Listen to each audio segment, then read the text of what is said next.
जय हिंद to all my respected aspirants on behalf of गोविल्दा क्लासेस में आप सभी का स्वागत करता हूं। जैसा कि ऑलरेडी मैं लेक्चर 1 आपके लिए ले चुका हूं, जिसमें मैंने आपको बताया है कि हिस्टोरिकल बैकग्राउंड आपको बताया है अगर हम पॉलिटी की बात करते हैं, राइट।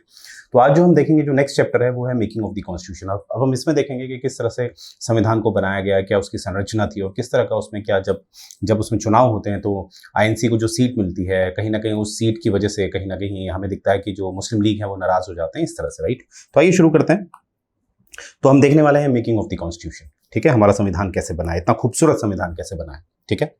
पहली बार तो संविधान सभा की मांग उठाई जाती है वो एम एन रॉय के द्वारा उठाई जाती है। किसके द्वारा? M N Roy. और एम एन रॉय जो थे ये एक कम्युनिस्ट यानी कि साम्यवाद विचारधारा के थे। What is communist? कम्युनिस्ट का मतलब होता है जहां पर ये लोग चाहते हैं कि जो भी एक देश की जो नेचुरल रिसोर्सेज होते हैं, जैसे कोयला होता है, पानी होता है, कुछ भी, ठीक है, जिसका इस्तेमाल किया जाए केवल राज्य द्वारा और राज्य ही उसका वितरण करे। और इवन कम्युनिस्ट की ये सोच होती है कि जो वहां का लेबर है यानी कि वहां का जो व्यक्ति है उस देश का, वो क्या काम करेगा ये भी तय कौन करे? वहां की राज्य सरकार। यानी कि कहने का मेरा तात्पर्य है कि पूंजीवाद को ये पूरी तरह से नकारते हैं, ठीक है। कैपिटलिज्म को दे टोटली अवॉइड, राइट। तो ये बात आपने याद रखनी है। तो एम एन रॉय ने ये संविधान सभा की मांग करी है 1934 में। तो इसीलिए अब हम देखेंगे एक वर्ष बाद, यानी कि जो ये मांग जो एम एन रॉय द्वारा उठाई गई थी, ये जो आईएनसी का, इंडियन नेशनल कांग्रेस का जो अधिवेशन होता था, उसमें ये मांग को फिर से उठाया गया और एक इससे संबंधित प्रस्ताव पारित किया गया, ठीक है। कब? एक वर्ष बाद 1935 को, ठीक है, कि एक संविधान सभा बनाई जाएगी और उसके जो कहीं ना कहीं उसका कुछ प्रारूप तैयार किया जाएगा। मतलब एक रफली आइडिया था, पूरी तरह से नहीं था। और वहीं पर हम देखेंगे आगे कि 1938 में जो जवाहरलाल नेहरू है वो साफ करेंगे कि जो संविधान सभा के जितने भी सदस्य होंगे वो भारतीय होंगे, यानी कि गैर भारतीय सदस्य को नहीं लिया जाएगा। यानी कि संविधान का, माफ कीजिएगा, यानी कि भारत का अगर कोई संविधान बनाएगा तो कौन बनाएगा? भारतीय बनाएंगे। ये किसकी सोच है? जवाहरलाल नेहरू की, ठीक है। और जो भी संविधान सभा के जितने भी सदस्य होंगे वो निर्वाचित होकर आएंगे, निर्वाचित, मनोनीत नहीं, निर्वाचित, ठीक है। और इसीलिए जब उन्हीं लोगों में से कुछ लोग निर्वाचित होकर आएंगे तो वो कहलाएंगे किसके सदस्य? संविधान सभा के, ठीक है। इसीलिए देखिएगा, हम हिंदी में संविधान सभा कहते हैं, परंतु इंग्लिश में हम कॉन्स्टिट्यूशन असेंबली नहीं कहते हैं, हम कॉन्स्टिट्यूएंट कहते हैं। इंग्लिश में क्या कहते हैं? कॉन्स्टिट्यूएंट। इसका मतलब होता है, कॉन्स्टिट्यूएंट मतलब होता है किसी समूह से कुछ लोगों को चुनना। तो यहाँ पर जो समूह है वो भारतीय है और जिनको चुना जाएगा वो भारत का संविधान बनाएंगे, यानी कि वो संविधान सभा के सदस्य होंगे, राइट। आगे देखते हैं। तो ये जो मांगे चल रही हैं, जैसे कि हमने देखा 1934 से एम एन रॉय ने उठाई, 1935 में आईएनसी में आई, फिर 1938 में जवाहरलाल नेहरू ने बोली, इस तरह से मांगे उठ रही है। और ये अंत में ये जो मांगे हैं भारतीयों की, यानी कि आईएनसी के माध्यम से जो ये मांगे आ रही हैं, ये कहीं ना कहीं जो ब्रिटिश सरकार है वो पहली बार मानेगी और उसे हम कहते हैं अगस्त ऑफर 1940 वाला। देखा, ये मांगे क्यों मान रहे हैं ब्रिटिशर्स, क्यों मान रहे हैं? क्या वो डर गए थे? नहीं। असल कारण था द्वितीय विश्व युद्ध। आपको पता है जो सेकेंड वर्ल्ड वॉर है वो शुरू हो चुका है 1939 से लेकर 1940 तक, राइट। तो इसीलिए वो एक अगस्त ऑफर देते हैं। हालांकि अगस्त ऑफर एक तरह का कहीं ना कहीं छलावा था, उसे हम मॉडर्न हिस्ट्री में देखेंगे किस तरह से वो छलावा था। तो फिलहाल इतना देखेंगे कि अगस्त ऑफर से भी ये खुश नहीं हुए थे, ये से मेरा तात्पर्य है आईएनसी। फिर हम आगे देखते हैं, जो ब्रिटिश सरकार है यानी कि जो ब्रिटेन में बैठी हुई है, वो एक कमीशन को भेजती है, एक आयोग को भेजती है, जिसके अध्यक्ष होते हैं स्टैफोर्ड क्रिप्स। कौन होते हैं? Stafford Cripps. और वो जब भारत में पहुंचता है तो उसे हम क्रिप्स मिशन कहते हैं। क्रिप्स मिशन भारत में कब पहुंचा? 1942 में, ठीक है। हालांकि ये मिशन पूरी तरह से फेल था, आप जानते ही हैं। इसी के पश्चात जो गांधी जी हैं वो अपना एक क्रांतिकारी रूप दिखाते हैं किस आंदोलन में, जिसे हम कहते हैं भारत छोड़ो आंदोलन, क्विट इंडिया मूवमेंट, जो कब लॉन्च हुआ था? 8 अगस्त 1942 को, ठीक है। यानी कि जो क्रिप्स मिशन है पूरी तरह से फेल हो गया है। तो यानी कि जो भी हमारा संविधान की जो संरचना है वो क्रिप्स मिशन ने नहीं बनाई है, वो किसने बनाई है? जो उसके बाद 4 वर्ष बाद, यानी कि अगर 1942 में मैं 4 वर्ष जोड़ूं तो उसमें आएगा 1946। 1946 में एक आता है कैबिनेट मिशन। कैबिनेट मिशन में 3 सदस्य होते हैं, याद रखेंगे। जो इसकी अध्यक्षता करते हैं वो है पैथिक लॉरेंस। कौन है? Pethick Lawrence. और एक सदस्य वही है स्टैफोर्ड क्रिप्स, क्योंकि इनको अनुभव होता है इसलिए इनको रखा जाता है कैबिनेट मिशन में। और जो तीसरे होते हैं वो होते हैं एवी अलेक्जेंडर। एवी अलेक्जेंडर, ठीक है। तो ये 3 नाम आपने याद रखने, एग्जाम वाइज पूछा जाता है, क्योंकि काफी मैंने देखा है एज पर माई एक्सपीरियंस कि एग्जाम में पूछ लेते हैं कि इनमें से कौन कौन कैबिनेट मिशन का सदस्य था या कौन कौन नहीं था। तो ऐसे 3 ही सदस्य हैं, वो याद हो जाते हैं। फिर से एक बार देख लेते हैं, पैथिक लॉरेंस, एवी अलेक्जेंडर और स्टैफोर्ड क्रिप्स। ये तो क्रिप्स मिशन में पहले भी भारत में आए थे, राइट। आगे हम देखते हैं फिर जो कैबिनेट मिशन है वो कहीं ना कहीं वो जो भी संविधान सभा के लिए जो नियम बनाता है उसको मान लिया जाता है, ठीक है। अब नोट करने वाली बात है कि भारत को अभी भी डोमिनियन का दर्जा दिया जाएगा। डोमिनियन का क्या अर्थ होता है? डोमिनियन का मतलब होता है कि पूरी तरह से स्वतंत्रता ना देना, ठीक है। इसीलिए आप देख रहे होंगे कि हमारा एक जो क्लेमेंट एटली साहब थे ब्रिटेन के, उन्होंने माउंटबेटन को भारत में भेजा as a governor general of India, ठीक है। As a governor general of India भारत में भेजा था माउंटबेटन को, ठीक है। भेजा तो वैसे वाइसरॉय था, अगर देखा जाए वाइसरॉय की तरह भेजा था, परंतु जब अधिनियम पारित हो जाता है 1947 वाला, तो उसके तहत जो वाइसरॉय का पद होता है उसको समाप्त कर दिया जाता है और कहीं ना कहीं फिर दोबारा से गवर्नर जनरल ऑफ इंडिया बन जाते हैं कौन? माउंटबेटन। फ्री इंडिया के कौन बनते हैं? माउंटबेटन, ठीक है। ये बात आपने याद रखनी है, राइट। तो यहां पर से हम देखेंगे अब कैबिनेट मिशन ने जो जो भारत में स्थिति को समझा और उस हिसाब से हमारा संविधान सभा का प्रारूप तैयार किया। अब हम संविधान सभा का प्रारूप देखेंगे। देखिए कुल कितनी सीटें थी इसमें? 379, 389 सीट्स थी। अब इसके पीछे कोई लॉजिक था या अपने आप इन्होंने कुछ भी सीट दे दी? नहीं, ये असल में क्या था, एक सीट दर्शाती थी लगभग 1 मिलियन पीपल को। 1 मिलियन मतलब 10 लाख लोगों को, एक सीट 10 लाख। तो यहां से हमें कुछ अंदाजा मिलता है कि लगभग उस समय से मेरा तात्पर्य है 1946, 1946 में जो भारत की जो जनसंख्या थी वो लगभग कितनी थी? लगभग 39 करोड़, 39,000, माफ कीजिएगा 39 करोड़, 39 करोड़, जो आज कितनी पहुंच गई है? लगभग 140 करोड़, राइट। और यहां पर देखेंगे कि जो सीट्स हैं ब्रिटिश प्रोविंसेस की, क्योंकि आपको पता है उस समय भारत दो में विभाजित था। जो ब्रिटिश शासन करते थे कैसे करते थे? प्रत्यक्ष रूप से यानी कि डायरेक्ट, और अप्रत्यक्ष यानी कि इनडायरेक्ट। और डायरेक्ट में क्या था कि उन्होंने कहीं ना कहीं जो प्रांत है, जो ब्रिटिश इंडिया है जिसको डायरेक्ट कहते थे, उसको विभाजित किया हुआ था सिख, मुस्लिम और जनरल में, ठीक है। सिख, मुस्लिम और जनरल, यानी कि सिख, मुस्लिम और इसके अलावा जो भी है वो है जनरल, चाहे बुद्धिज्म है चाहे जैनिज्म है, इस तरह से, ठीक है, विभाजित किया था उनकी जनसंख्या के हिसाब से। यानी कि जो कुल सीटें हैं 389, इसमें एक जो विभाजन किया था वो जनसंख्या का अनुपात लिया था, ठीक है। और विभाजन किया था धर्म के आधार पर, क्योंकि ब्रिटिशर्स क्या थे, वो जानते थे इनको कहीं ना कहीं बांट के रखते हैं, ठीक है। जो सिलसिला आपको मोंटे मिल्लो रिफॉर्म से मिलता है, ठीक है, मोंटे मिल्लो रिफॉर्म जो 1909 से था, ठीक है। आगे देखते हैं। अब देखिए यहां पर क्या है, जो हमने कहा था, अभी देखिए आप, मैं आ रहा हूं वहीं पर जवाहरलाल नेहरू की बात पे आ रहा हूं, 1938 वाले वर्ष में आ रहा हूं। जवाहरलाल नेहरू ने साफ कहा था कि संविधान सभा के हर सदस्य क्या होंगे? भारतीय होंगे और वो निर्वाचित होके आएंगे। निर्वाचित मतलब इलेक्ट होके आएंगे। परंतु यहां पर हमें क्या दिखता है, जो कैबिनेट मिशन ने हमारा जो संविधान बनाया था, माफ कीजिएगा संविधान सभा जो बनाई थी, उसकी जो संरचना करी थी, उसको एक मिश्रित बना दिया था, ब्लेंड कर दिया था। यानी कि इसमें कुछ निर्वाचित होंगे, कुछ मनोनीत होंगे।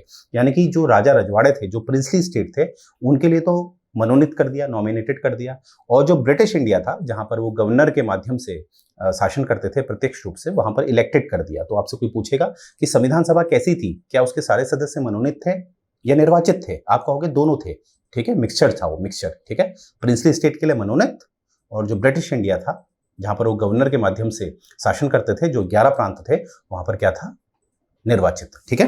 तो यानी कि टोटल सीट अगर 389 है, अगर मैं यहां पर देखूं टोटल सीट 389 है, तो उसमें से 296 जो सीट थी ये ब्रिटिश इंडिया की थी, यानी कि ये थी इलेक्टेड, निर्वाचित। और बची हुई जो 93 सीट है वो है मनोनीत, यानी कि नॉमिनेटेड, जो है प्रिंसली स्टेट के लिए। अब जो चुनाव होंगे, चुनाव में जो प्रिंसली स्टेट है वो कभी ज्वाइन ही नहीं करेंगे, वो चाहते ही नहीं थे कि भारत आजाद हो, क्योंकि वो तो राजा रजवाड़ों की जिंदगी जी रहे हैं। उनको पता था अगर भारत सरकार बन जाएगी, भारत बन जाएगा, तो हमारा जो एक रुतबा है समाज में वो नहीं आएगा। क्योंकि जवाहरलाल नेहरू ने ये साफ कर दिया था कि भैया जो भारत बनेगा वो एक किस सिद्धांत में बनेगा? वो समाजवाद में बनेगा, सोशलिस्ट आइडियोलॉजी में बनेगा। और सोशलिस्ट में क्या होता है? ज्यादातर बात की जाती है समानता की, ज्यादा बात किसकी की जाती है? समानता की। तो इसीलिए जो राजा रजवाड़े थे वो कभी भी नहीं चाहते थे कि भारत आजाद हो या भारत बने, ठीक है। इसलिए उन्होंने इस चुनाव में भाग नहीं लिया। आगे देखेंगे आप, जो चुनाव होंगे वो किस सीट में होंगे? 296 सीट में होंगे। तो उसमें जो रिजल्ट आता है वो आता है कि आईएनसी जो है, इंडियन नेशनल कांग्रेस, वो 208 सीटें लाती है, मुस्लिम लीग 73 सीटें लाती है, और जो निर्दलीय हैं इस तरह के लोग 15 सीट लाते हैं, ठीक है। तो यहां से आपको साफ पता चला होगा कि जो आईएनसी है वो पूर्ण बहुमत में आई है। इसीलिए मुस्लिम लीग नाराज हो जाती है, और वो भी प्रथम बैठक जब होगी इसकी, जो कि 9 दिसंबर 1946 को इसकी जो प्रथम बैठक होगी इस संविधान सभा की, उसमें वो मुस्लिम लीग नहीं आएंगे। क्यों? क्योंकि अब देखिए जो भी फैसला होगा वो तो आईएनसी के हिसाब से होगा। आईएनसी पूर्ण बहुमत में आ गई है, क्योंकि संविधान सभा में जो भी निर्णय होगा वो एक लोकतांत्रिक के आधार पर होगा, यानी कि बहुमत के आधार पर 50% + 1, 50% + 1, जो भी निर्णय आएगा वो माना जाएगा। तो यहाँ पर आप देखिए 208 सीटें किसकी आ गई है? कांग्रेस की आ गई है, ठीक है।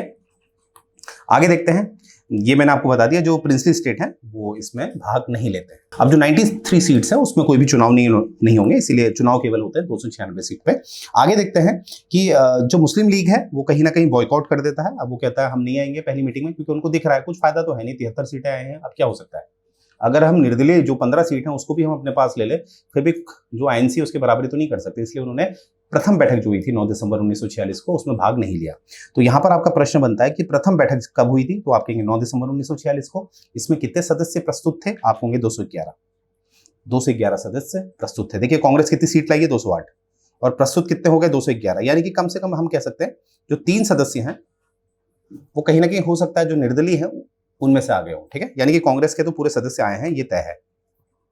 अब जो ये प्रथम बैठक हुई है 9 दिसंबर 1946 को, इसमें जो अध्यक्ष बनाए जाते हैं वो एक फ्रांस की प्रथा है, आई रिपीट फ्रांस की प्रथा है, जहां पर जो सबसे वरिष्ठ होता है, सबसे वरिष्ठ से यहाँ तात्पर्य जिसको सबसे ज्यादा तजुर्बा है उसको क्या बनाया जाता है, तजुर्बा मतलब उम्र से, ठीक है, उम्र से जो सबसे बड़ा जो उम्र से सबसे वरिष्ठ है उसको बनाया जाता है अध्यक्ष।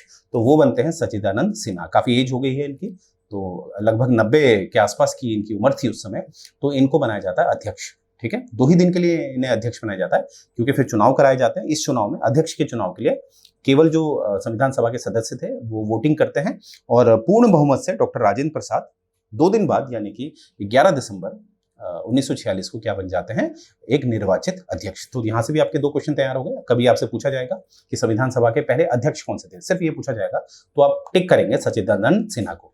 अगर कोई आपसे पूछेगा कि संविधान सभा के पहले निर्वाचित सदस्य कौन है, तो आप टिक करोगे डॉक्टर राजेंद्र प्रसाद पे, राइट, ये बात आपने याद रखनी है। अब हम देखेंगे कि जो संविधान सभा है उसके जैसे जो अध्यक्ष हैं वो बनाए गए हैं डॉक्टर राजेंद्र प्रसाद को, और वैसे ही इसके जो जो इनके वाइस प्रेसिडेंट हैं, ठीक है, जो उप अध्यक्ष हैं वो बनाए जाते हैं एच.सी. मुखर्जी और वी.टी. कृष्णमाचारी, ठीक है, क्योंकि काम बड़ा है, देश का संविधान बनाना है, जैसे कि आप जानते हैं 2 साल 11 महीने 18 दिन लग चुके हैं, तो इसलिए कहीं ना कहीं हमें कुछ ना कुछ एक सहायक लोग भी चाहिए थे, तो ये 2 नाम आपने याद रखने, एच.सी. मुखर्जी और वी.टी. कृष्णमाचारी, ठीक है। अब हम देखेंगे कि 9 को प्रथम बैठक, 11 को डॉक्टर राजेंद्र प्रसाद बने हैं अध्यक्ष, और 2 उपाध्यक्ष बने हैं एच.सी. मुखर्जी और वी.टी. कृष्णमाचार्य। ये सब कब हुआ है, 11 तारीख को। अब हम सीधे 13 तारीख को आ रहे हैं। 13 तारीख बड़ा इंपॉर्टेंट है, बड़ा महत्वपूर्ण है उसका, क्योंकि उस दिन जो जवाहरलाल नेहरू है वो प्रस्तावना प्रस्तुत करते हैं। प्रस्तावना मतलब उसमें लिखा जाता है कि संविधान का जो मार्ग होगा वो कैसा होगा, यानी कि संविधान बनाने में जो मुख्य उद्देश्य हैं वो क्या होंगे। सबसे पहले हमारा जो देश बनेगा, जो देश का संविधान बनेगा वो सामाजिक होगा, सोशलिस्ट होगा, ठीक है, लोकतांत्रिक होगा, गणतंत्र होगा। इस तरह से जो बातें आपको दिखती है वो कहीं ना कहीं 13 नवंबर 1946 को जो माननीय जवाहरलाल नेहरू जी हैं उनके द्वारा प्रस्तुत किया गया। इसको हम प्रस्तावना कहते हैं, जो कहीं ना कहीं जितने भी संविधान सभा के सदस्य थे सभी ने उसमें हस्ताक्षर करे, यानी कि पूरे पूर्ण बहुमत से ये पारित हुआ। कब, 22 जनवरी 1947 को। तो ये कब पारित हुआ, 22 जनवरी 1947 को, ठीक है। तो ये बात आपने याद रखनी है। प्रस्तुत कब हुआ है, 13 दिसंबर 1946 को, और पूरे यूनानिमसली मतलब सभी लोगों ने इसमें हस्ताक्षर करे, कोई भी इसके विपक्ष में नहीं था, और वो कब पारित होता है, 22 जनवरी 1947 को। आगे देखते हैं। अब देखिए इसी बीच क्या होता है कि जैसे संविधान सभा जो गठित होती है, जो चलती है, पहली बैठक उसकी 9 दिसंबर 1946 को हो रही है, ठीक है, और ये लगभग हम जानते हैं 1949 तक ये संविधान सभा चलती है। तो इसी के बीच में एक अधिनियम पारित हो जाता है जो कहीं ना कहीं भारत को स्वतंत्रता देता है औपचारिक तौर पर, यानी कि जिसे हम कहते हैं इंडिपेंडेंस एक्ट ऑफ 1947, ठीक है। 15 अगस्त 1947 को भारत इसी अधिनियम के तहत क्या हुआ था, स्वतंत्र हुआ था, ठीक है। ये बात याद रखेंगे। ध्यान दीजिएगा मैंने क्या बोला है, मैंने कहा भारत स्वतंत्र हुआ है। भारत एक देश के रूप में, देश, राज्य के रूप में नहीं, क्योंकि राज्य तो भी बना ही नहीं है, ठीक है। भारत एक देश के रूप में स्वतंत्र हुआ है 15 अगस्त 1947 को, ठीक है।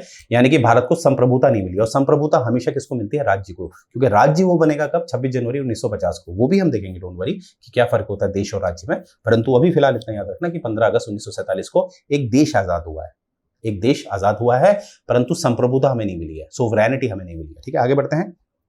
तो ये जो 1947 में जो ये अधिनियम पारित हुआ था 15 अगस्त 1947 को, उसमें क्या किया, उसने ये संविधान सभा पे, जो संविधान सभा चल रही है उसमें 2 परिवर्तन करे हैं मुख्यतः। क्या परिवर्तन किया है कि संविधान सभा को उन्होंने पूरी तरह से क्या बना दिया, सोवरन, पूरी तरह से क्या दे दी उसे संप्रभुता, यानी कि अब जो संविधान सभा है वो कुछ भी कर सकती है। पहले क्या होता था, संविधान सभा कहीं ना कहीं से पूरी तरह से स्वतंत्र नहीं थी, राइट।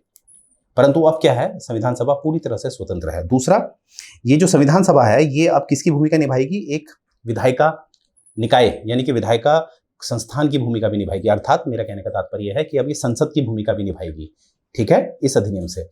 अब क्या होता है, अब हम देखते हैं कि जो संविधान सभा है वो दो कार्य कर रही है, एक संविधान बना रही है और एक क्या बना रही है, कानून बना रही है। एक क्योंकि वो संसद की भूमिका भी निभा रही है, तो जब संविधान बनाएगी संविधान सभा तो उसकी अध्यक्षता करेंगे डॉक्टर राजेंद्र प्रसाद, डॉक्टर राजेंद्र प्रसाद। और जब वो एक संसद की भूमिका निभाएगी, कौन, संविधान सभा, तो उसकी जो अध्यक्षता करेंगे वो कौन करेंगे, जीवी मावलंकर। और जीवी मावलंकर वही हैं जो पहले हमारा लोकसभा के स्पीकर बने। तो यहां पर मैं लिख देता हूं जीवी मावलंकर, और ये वही हैं जो पहले हमारे लोकसभा के स्पीकर बने, राइट।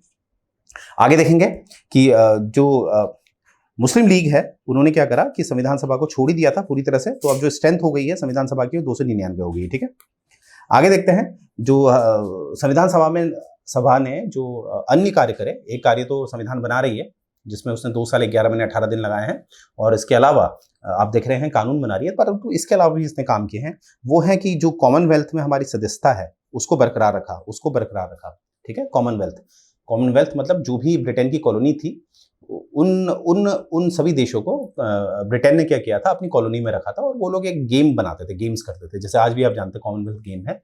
तो जब जवाहरलाल नेहरू ने ये निर्णय किया कि भारत इसका अंग बना ही रहेगा, तो काफी संविधान सभा के सदस्यों ने जवाहरलाल नेहरू की आलोचना करी। उन्होंने कहा भैया अब हम उनके गुलाम थोड़ी ना है, और जो आप ये जो सदस्यता है इसको कंटिन्यू रखना चाहते हैं, इसको जारी रखना चाहते हैं, इससे तो हम उनके गुलाम ही कहलाएंगे।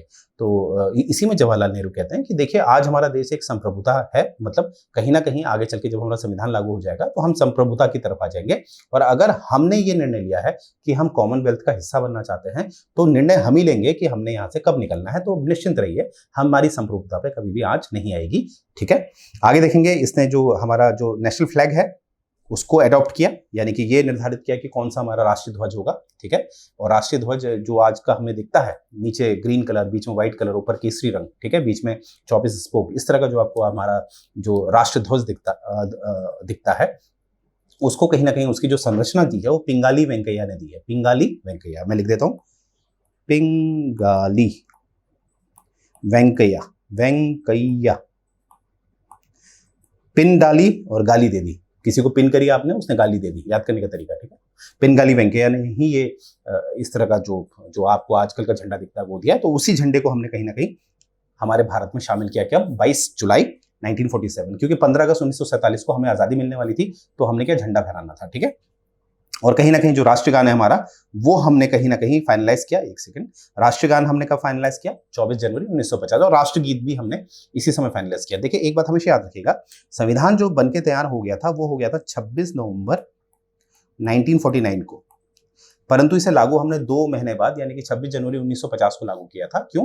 क्योंकि इसके पीछे ऐतिहासिक कारण है, क्योंकि लाहौर का अधिवेशन हुआ था 1929 वाला, 1929 वाला। उसके पश्चात ये तय हुआ था कि हर वर्ष 26 जनवरी को हम क्या मनाएंगे, पूर्ण स्वराज दिवस, यानी कि कंप्लीट इंडिपेंडेंस दिवस मनाएंगे। कब? 26 जनवरी को। इसीलिए हमने 26 जनवरी को एक श्रद्धांजलि देने के लिए, जो संविधान हमारा 26 नवंबर 1949 को जो पूरी तरह से बन गया था, उसको लागू हमने 2 महीने बाद किया, 26 जनवरी को श्रद्धांजलि देनी थी। परंतु एक बात हम भूल गए थे कि हमने अभी राष्ट्रगान, राष्ट्रगीत को अभी निर्धारित नहीं किया था, तो इसीलिए एक अर्जेंट मीटिंग बैठाई जाती है। कब? 24 जनवरी 1950, यानी कि 26 जनवरी के 2 दिन पहले, ठीक है। तो एक बार मैंने देखा, ऐसा प्रश्न आया था यूपी पीसीएस में, उत्तर प्रदेश के पीसीएस में, उसमें पूछा था कि संविधान सभा की अंतिम बैठक कब हुई थी, तो उसमें 26 नवंबर भी तारीख दे रखी थी और 24 जनवरी भी दी थी। तो ज्यादातर स्टूडेंट ने कहाँ टिक किया? 26 नवंबर 1949। वो गलती कर बैठे, क्योंकि ये बात बिल्कुल सही है कि हमारा संविधान बनके तैयार हो गया है 26 नवंबर 1939 को, माफ कीजिएगा 1949 को, 1949 को वो तैयार हो गया था हमारा संविधान। परंतु जो अंतिम बैठक हुई थी, मैंने बताया अभी, अचानक से होनी पड़ी थी, क्योंकि 26 जनवरी गणतंत्र दिवस मनाना था, तो राष्ट्रगान चाहिए था, राष्ट्रगीत चाहिए थे, तो इसीलिए हमने क्या किया, एक अर्जेंट मीटिंग बैठाई। कब? 24 जनवरी 1950 को। ये बात याद रखनी कि अंतिम बैठक कब हुई है? 24 जनवरी 1950, ठीक है। आगे देखते हैं। तो यहाँ पर मैंने नेशनल सॉन्ग जो गीत है वो भी 24 जनवरी 1950 को, ठीक है। और यहीं पर हम देखेंगे कि ये जो हमारी संविधान सभा है उसने जो डॉक्टर राजेंद्र प्रसाद हैं उनको हमारे देश का पहला राष्ट्रपति बनाया 24 जनवरी 1950 को। क्योंकि देखिए जो गणतंत्र दिवस है, गणतंत्र मतलब होता है जब मेरा देश राज्य बनता है। क्या कहा मैंने? राज्य बनता है। देखिए राज्य क्या है? राज्य एक परिकल्पना है, राज्य अस्तित्व में नहीं होता है, ठीक है। देखिए मैं हमेशा एक बात बता रहा हूँ आपको, हमेशा बताता हूँ कि देखिए एक इंसान है, पहले क्या था, एक इंसान था वो जंगलों में रहता था, ठीक है। फिर हल्के हल्के क्या हुआ, उसने फैमिली बनाना शुरू किया। जब उसने फैमिली बनाया उसके बाद हमें क्या मिलता? समाज, जिसे हम सोसाइटी कहते हैं।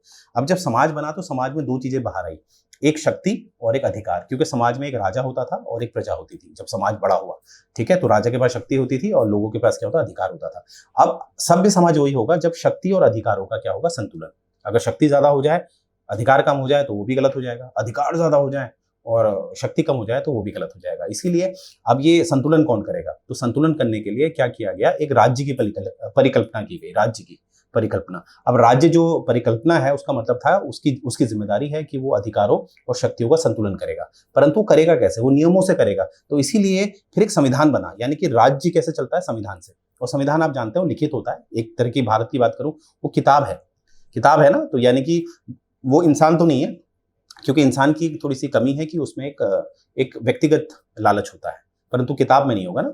तो इसीलिए जो राज्य है, अब राज्य जो परिकल्पना है, जो अपनी शक्ति लेता है संविधान से, अब वो अपने आप तो काम नहीं करेगा। तो राज्य को दर्शाता है सरकार, चाहे वो केंद्र सरकार है चाहे वो राज्य सरकार है। जो अनुच्छेद 12 जब हम पढ़ेंगे तब आपको समझ में आएगा कि राज्य मतलब होता क्या है। तो फिलहाल इतना समझिए, जो केंद्र सरकार है, जो राज्य सरकार है, वो हमारे सरकार को दर्शाती है, ठीक है। असल में वो राज्य को दर्शा रही है।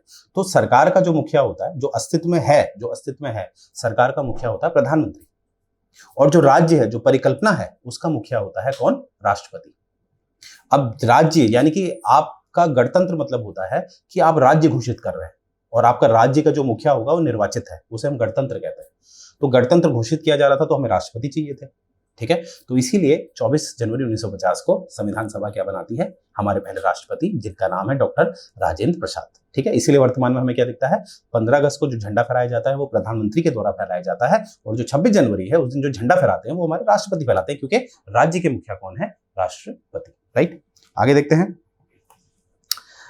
अब देखिए यहाँ पर जो कुल कितने सत्र हुए जब हमारा संविधान बना है, तो वो हुए हैं 11 सत्र, और 2 साल 11 महीने 18 दिन लगे हैं। ये बात आपने याद रखनी है। और जो संविधान जब हमारा बना तो 60 देशों का संविधान पढ़ा गया, ठीक है। उसके पश्चात आज जो हमें संविधान मिलता है, जब संविधान बना था, जो ओरिजिनल संविधान था, क्योंकि अब संविधान अब बहुत बढ़ चुका है, तो ओरिजिनल से मेरा तात्पर्य है जो कि 26 जनवरी 1950 को लागू हुआ था, तब 395 अनुच्छेद थे। इमेजिन करिए, 395 अनुच्छेद, 22 भाग थे और 8 अनुसूचियां थी, ठीक है। तो इतना बड़ा था, क्यों? क्योंकि 60 देशों का संविधान पढ़ा गया। जो टोटल खर्चा आया है वो लगभग मोटा मोटा 64 लाख का आया। हालांकि ये 63,93,000 कुछ रुपए था, तो हमने इसको मोटा मोटा हम क्या लेते हैं? 64 लाख, ठीक है। आप इसको मीन्स में इस्तेमाल कर सकते हैं, ठीक है। इतना खर्चा आया है।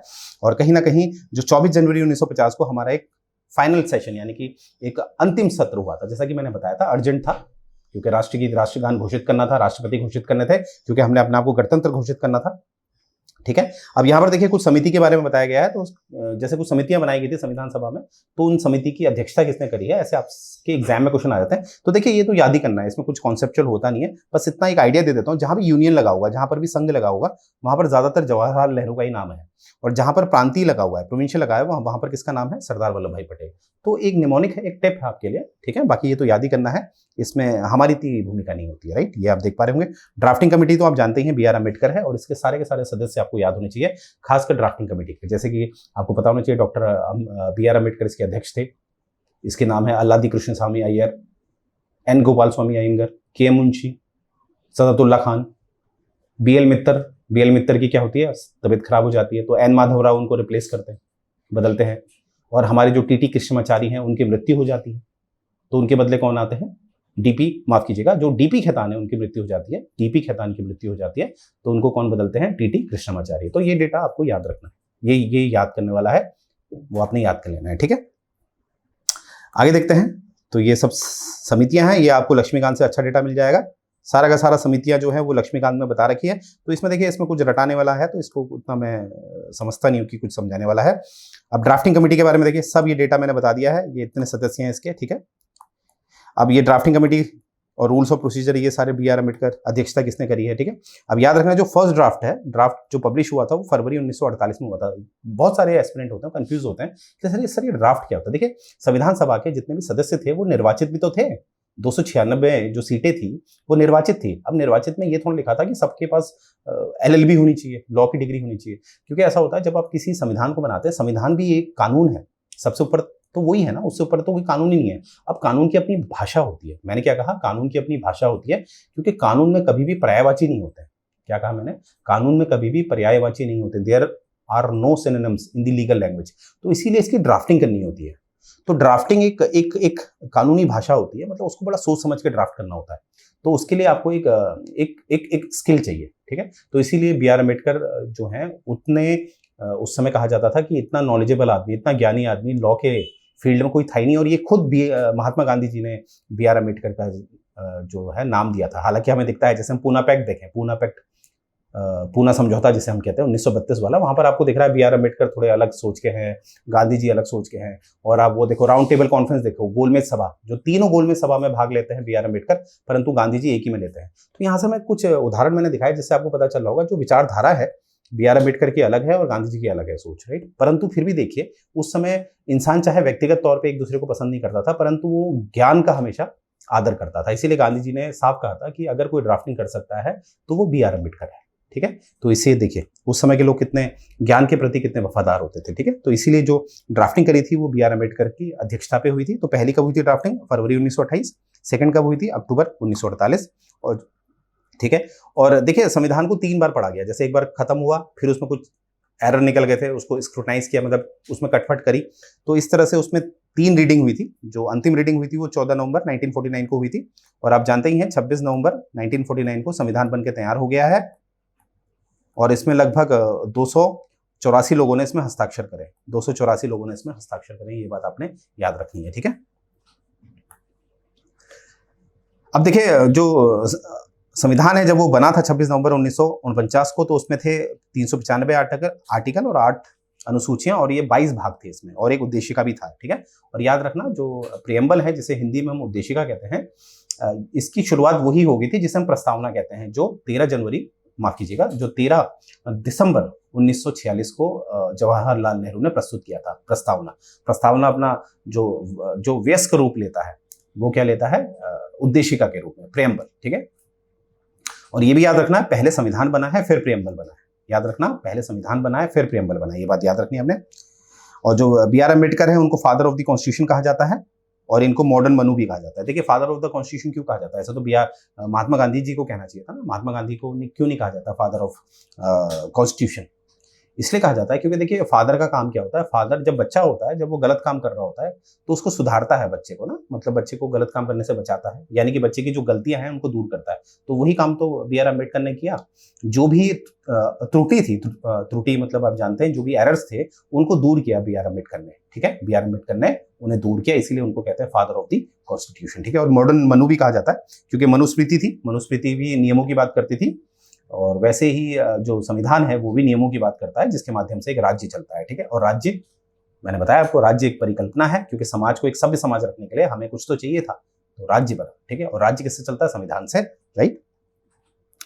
और हम देखेंगे ये हिस्टोरिकल रीजन है 26 जनवरी 1950 को लागू करने का, जैसे कि मैंने आपको बताया था कि जो 1929 का जो सत्र था आईएनसी का, वहां पर पहली बार तय हुआ था कि अब हमें पूर्ण स्वराज चाहिए, यानी कि हमें पहले स्वराज की मांग थी। स्वराज एक डोमिनियन स्टेटस था, मतलब उस समय के जो मॉडरेट्स थे जैसे गांधी जी, गोपाल कृष्ण गोखले, वो कहते थे प्रांतीय स्तर पे हमें स्वतंत्रता दे दीजिए, ऊपर आप देखिए जो केंद्र स्तर है, ठीक है। परंतु पहली बार 1929 में पूर्ण स्वराज की मांग उठाई गई, और उसी के पश्चात क्या हुआ कि 26 जनवरी को हर साल ये घोषित हुआ कि हर साल यहाँ पूर्ण स्वराज का दिवस मनाया जाएगा। इसीलिए इस 26 जनवरी को श्रद्धांजलि देने के लिए, कॉमेमोरेट करने के लिए हमने ये तय किया, ठीक है। फिर आगे देखेंगे, जब हमारा संविधान लागू हुआ तो अपने आप जो इंडिया इंडिपेंडेंस एक्ट था और जो गवर्नमेंट ऑफ इंडिया एक्ट था 1935 वाला, वो अपने आप खत्म हो गया। और जो प्राइवी ऑफ काउंसिल था, एक सेकंड मैं इसको ऐसे दिखा देता हूँ आपको, पहले आपने ये याद रखना है, जब हमारा संविधान लागू हुआ तो ये 2 एक्ट है 1947 वाला और 1935 वाला, वो क्या हो गया, समाप्त हो गया, ठीक है। और जो प्राइवी काउंसिल जुरिस्डिक्शन एक्ट था, जिसको ऑलरेडी हमने समाप्त किया हुआ था, वो पूरी तरह से समाप्त हो गया। अब ये प्राइवी काउंसिल क्या था, देखिए जैसे कि आप जानते हैं वर्तमान में सर्वोच्च न्यायालय यानी कि उच्चतम न्यायालय, जिससे मेरा तात्पर्य है supreme court, highest appealing authority. Appeal समझते हैं ना आप, जैसे आप निचली अदालत में गए, वहां पर आप केस हार गए तो आप उससे ऊपरी अदालत में जाते हैं अपील के माध्यम से, फिर और ऊपर, फिर और ऊपर, फिर अंत में आपको मिलता है सुप्रीम कोर्ट। सुप्रीम कोर्ट से ऊपर तो कोई नहीं है ना। परंतु अंग्रेजों के समय में क्या था, सुप्रीम कोर्ट होती थी, ऐसा नहीं था। रेगुलेटिंग एक्ट 1773 से सुप्रीम कोर्ट आई थी, परंतु वो हाईएस्ट अपीलिंग नहीं था, क्योंकि सुप्रीम कोर्ट के ऊपर भी आप जा सकते थे, जो गवर्नर जनरल और उसकी कार्यपालिका परिषद होती थी, जो गवर्नर जनरल होते थे उनके पास आप जा सकते थे, उनके पास अथॉरिटी थी, तो उसी को हम कहते थे प्राइवी काउंसिल। ठीक है, तो कहीं ना कहीं क्या है, ये हाईएस्ट अपीलिंग अथॉरिटी होती थी, क्योंकि अब तो हमारा सुप्रीम कोर्ट बनेगा, तो हमें हाईएस्ट अपीलिंग अथॉरिटी हमने किसको रखा है, सुप्रीम कोर्ट को ही रखा है, इसीलिए इसे क्या कर दिया जाता है, बिल्कुल खत्म कर दिया जाता है। ठीक है, ये बात आपने ये ध्यान देनी है। और यहाँ पर आप देखेंगे कि कुछ लोगों ने संविधान सभा की आलोचना करी है, जैसे कि टाइम कंज्यूमिंग, बहुत समय लगा, ये किसने कहा है, नजरुद्दीन अहमद ने। ये बात याद रखेंगे, ये खुद एक संविधान सभा के सदस्य थे।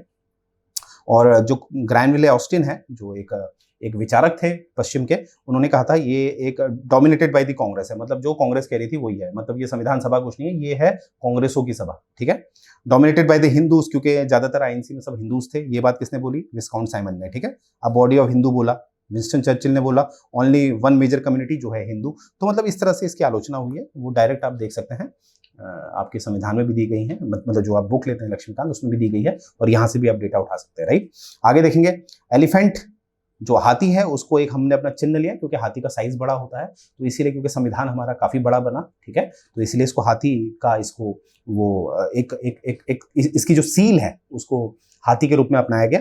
BN राव जो थे, वो एक लीगल एडवाइजर थे हमारे संविधान सभा के, जो कानूनी सलाहकार होते हैं, वो कौन थे, BN राव। और जो HVR अयंगर थे, वो सचिव थे हमारे संविधान सभा के, याद रखना, ये पूछा जाता है। SN मुखर्जी जो थे, वो चीफ ड्राफ्टमैन थे ऑफ द कॉन्स्टिट्यूशन। ठीक है, जैसा भी मैंने कहा, जो BR अम्बेडकर है उनको ड्राफ्टमैन कहा जाता है, पर जो उनके भी ऊपर बैठाए थे वो SN मुखर्जी थे, परंतु जो वास्तविकता जिसके पास ज्ञान था वो थे BR अम्बेडकर। इसीलिए आपने देखा फादर ऑफ द कॉन्स्टिट्यूशन किसे कहा गया है, BR अम्बेडकर को। ठीक है, और जो कैलीग्राफी, जो आप कभी भी देखिएगा, जो ओरिजिनल कॉन्स्टिट्यूशन कभी आप अपने गूगल में डाल के देखिएगा, तो आपको दिखेगा कि जैसे मशीन से लिखा हुआ है, परंतु वो एक राइटिंग है, वो इंसान ने लिखी है, वो है प्रेम बिहारी नारायण रायजादा। ठीक है, इन्होंने ये लिखा है। ठीक है, ये बात आपने याद रखनी है। वैसे ही देखेंगे कि जो डेकोरेशन है, जैसे जो फूल पत्तियां बनी हुई है, वो एक संस्थान था जिसका नाम था शांति निकेतन, उसके कलाकारों ने करी थी वो डेकोरेशन। उनमें से जो प्रमुख 2 कलाकार हैं वो है नंदलाल बोस और ब्योहर राम मनोहर सिन्हा। ठीक है, राम मनोहर सिन्हा। ठीक है, और जो उद्देशिका है हमारा, उसकी भी जो कलाकारी करी है, जो डिजाइनिंग करी है, जैसे ये आपको दिख रहा है, ये सब किसने करी है, शांति निकेतन के कलाकारों ने, खासकर नंदलाल बोस और ब्योहर राम मनोहर सिन्हा ने। ठीक है, और जो हिंदी कैलीग्राफी है, क्योंकि संविधान जो लिखा गया था वो 2 भाषाओं में लिखा गया था, हिंदी और इंग्लिश। पहले इंग्लिश में लिखा गया, फिर हिंदी में। तो हिंदी के लिए जो कैलीग्राफी जो लिखा गया है, वो लिखा गया है वसंत कृष्ण वैद्य द्वारा, वसंत कृष्ण वैद्य द्वारा। और जो इसको सजाया गया है, वो सजाया गया है नंदलाल बोस द्वारा। इंग्लिश में नंदलाल बोस और ब्योहर राम मनोहर सिन्हा, हिंदी में लिखा किसने है, वसंत कृष्ण वैद्य ने। इंग्लिश लिखा है प्रेम बिहारी नारायण रायजादा ने, और हिंदी किसने लिखा है, वसंत कृष्ण वैद्य। और जो डेकोरेशन किया है हिंदी का, वो किया है नंदलाल बोस ने, क्योंकि नंदलाल बोस जी को ऑलरेडी एक्सपीरियंस था, उन्होंने इंग्लिश वाले का क्या किया था, डेकोरेशन किया था। क्योंकि ब्योहर राम मनोहर सिन्हा की मृत्यु हो जाती है, तो इसलिए बचे कौन है, नंदलाल बोस, इसलिए नंदलाल बोस करते हैं इसमें। ठीक है, तो ये देखिए, यहाँ से आपको इस तरह से आपको पढ़ाया जाएगा, और हर एक चीज, हर कॉन्सेप्ट आप तक समझाया जाएगा, आपने देखा होगा। तो आइए अब मेन मुद्दे की बात करते हैं। यहाँ पर देखिए, जो इस कोर्स में, जो राजस्थान का जो हम प्री का कोर्स लाया, उसमें आपको क्रैश कोर्स दिया जा रहा है मात्र 2999 का। ठीक है, आगे हम देखते हैं, इसमें आपको टेस्ट सीरीज मिलेंगी, जो प्रीलिम्स की होंगी, मेंस की नहीं होगी, ये बात याद रखना। ये आपको मात्र पड़ेगी 1999 की। राइट, और यहाँ पर आप देखेंगे बंडल कोर्स मिलेगा आपको, बंडल में आपको क्रैश कोर्स भी मिलेगा, प्रीमियम लेक्चर्स भी मिलेंगे, और स्टडी मटेरियल सब मिलेगा। ठीक है, मतलब इसमें टेस्ट सीरीज भी मिलेंगी, मतलब सब कुछ मिलेगा, टेस्ट सीरीज, क्रैश कोर्स, और जो लेक्चर्स होंगे, आपको जो पूरा सिलेबस होगा वो कवर किया जाएगा प्री के लिए, मात्र 3999। राइट, और इसमें भी अभी खत्म नहीं हुआ है, मैं आपको बताता हूँ। तो देखिए, अभी आपने देखा, ये हमारी एक स्टूडेंट रह चुकी है, महक मैम। ये पहले HCS के माध्यम से इन्होंने SDM का जो पेपर है उसे क्रैक किया, यानी कि SDM नियुक्त हुई। उसके बाद भी इन्होंने अपनी जो टेस्ट सीरीज हैं वो यहीं से ली, गोयला क्लासेस से, और आज ये UPSC इन्होंने क्रैक किया और एक IPS नियुक्त है। राइट, तो अगला नंबर आप ही का चाहिए, इस तरह से आपने मेहनत करनी है। राइट, और यहाँ पर देखेंगे प्ले स्टोर में हमारी एप्लीकेशन है, उसे आप डाउनलोड कर सकते हैं और अपनी तैयारी को बेहतर बना सकते हैं। तो मुझे उम्मीद है ये लेक्चर आपको पसंद आया होगा। यहीं से अपना लेक्चर एंड करने जा रहा हूँ। जय हिंद।